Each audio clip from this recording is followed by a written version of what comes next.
अस्सलाम वालेकुम। उम्मीद है कि आप सब खैरियत से होंगे। मटर का सीज़न है तो सोचा एक और रेसिपी मटर की डाल देते हैं। तो आज मैं अपने किचन में लेके आई हूँ वाइट मटर पुलाव की रेसिपी, जिसमें आलू भी डलेंगे। तो वीडियो शुरू करने से पहले अगर आपने मेरे चैनल को सब्सक्राइब नहीं किया है तो प्लीज़ सब्सक्राइब कर दें।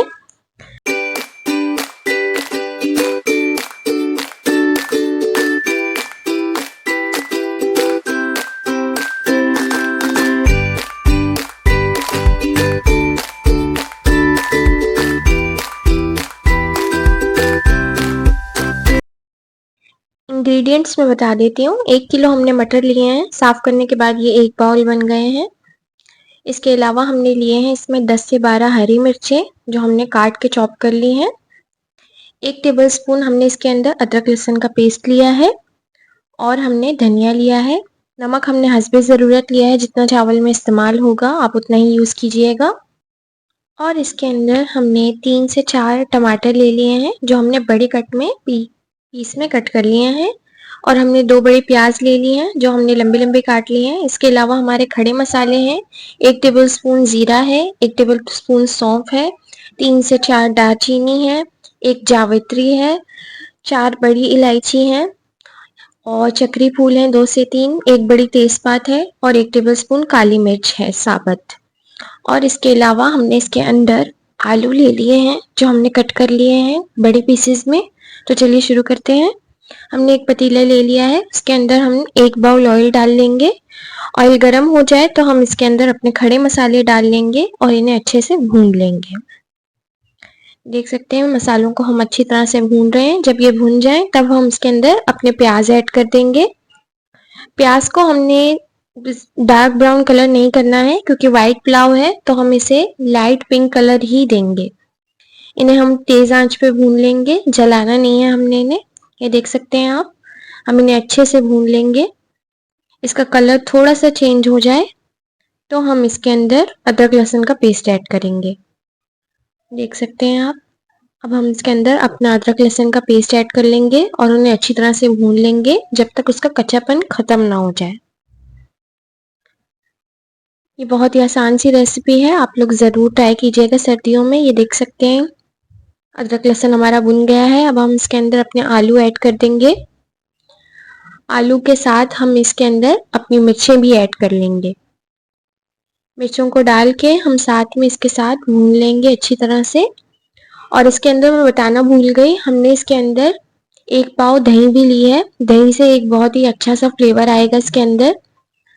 ये अभी हम डाल रहे हैं दही साथ में ही, और इसे हम तेज़ आंच पे भून लेंगे ताकि दही फटे नहीं।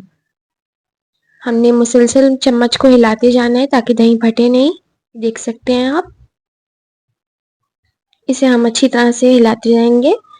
और इसके बाद जो है हम अपने मटर भी साथ में ऐड कर देंगे, क्योंकि मटर कच्चे हैं तो उन्हें गलने में टाइम लगेगा और दही अपना पानी भी छोड़ेगा, तो हम इन्हें साथ में भुनने के लिए छोड़ देंगे। मटर के साथ मिक्स करके साथ में हम इन्हें भुनने के लिए छोड़ देंगे जब तक थोड़ा इनका कच्चापन ना खत्म हो जाए और दही अपना पानी ना छोड़ दे। ये देख सकते हैं आप, दही अच्छी तरह से भून गई है, दही का पानी भी खुश्क हो गया है और तेल ऊपर आ गया है। आलू भी हमारे गल चुके हैं। अब इस पॉइंट पे हम नमक डाल देंगे। नमक हस्बे ज़रूरत होगा, आप जितना डालते हैं उतना ही डालिएगा। और इसके अलावा हम अपने टमाटर ऐड कर देंगे। टमाटर को हम हल्का सा भून लेंगे, हमें खड़े खड़े ही चाहिए पुलाव में, जो कि अच्छे लगते हैं। थोड़ा सा हम इन्हें भूनने देंगे ताकि टमाटर हमारे नरम हो जाए। और इसके अलावा हमने 1 किलो सैला चावल ले लिए हैं, जो हमने भिगो के 1 घंटे के लिए रख दिए थे। और उसी के हिसाब से हम इसके अंदर 4 गिलास पानी ऐड करेंगे। आपके जितने चावल हो उसी हिसाब से आप पानी ऐड कीजिएगा।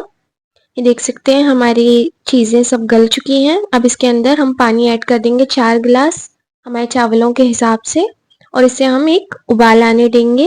और इस पॉइंट पे हम नमक वगैरह भी चेक कर लेंगे। अगर आप चाहें तो इसके अंदर एक चिकन क्यूब्स भी डाल सकते हैं, जिससे बहुत अच्छा जायका आएगा। ये देख सकते हैं पानी उबलने लगा है। अब इसके अंदर हम अपने चावल ऐड कर देंगे और इसे हल्के हाथ के साथ हम मिक्स कर लेंगे। चावलों को हमें तोड़ना नहीं है, पानी इतना हो कि थोड़ा ऊपर आने लगे। जैसे कि आप देख सकते हैं चावलों से ऊपर थोड़ा पानी आ गया है। इन्हें हम तेज आंच पे उबाल लेंगे। ये देख सकते हैं आप चावल हमारे आधे बन चुके हैं। इन्हें तेज आंच पे हमने रखा था। अब हम इन्हें दम पे छोड़ देंगे। मीडियम आंच पे हम दम पे छोड़ देंगे। थोड़ा सा पानी इसके अंदर बचा है। हमारे आलू वगैरह सब गल चुके हैं और इस पॉइंट पे हम इसके अंदर धनिया भी ऐड कर देंगे। धनिया ऐड करने के बाद हम इसे 10 से 15 मिनट के लिए दम पे छोड़ देंगे अच्छे से, ताकि हमारे चावल बन के तैयार हो जाए।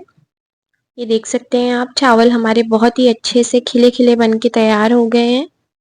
देखिए आपको चेक कराते हैं, एक एक दाना अलग अलग बना है और हमारी मटर और आलू भी अच्छे से गल चुके हैं। इसे हम आपको डिश आउट करके दिखाते हैं। ये बहुत ही मज़ेदार सी और आसान सी डिश है। सर्दियों में आप लोग ज़रूर ट्राई कीजिएगा।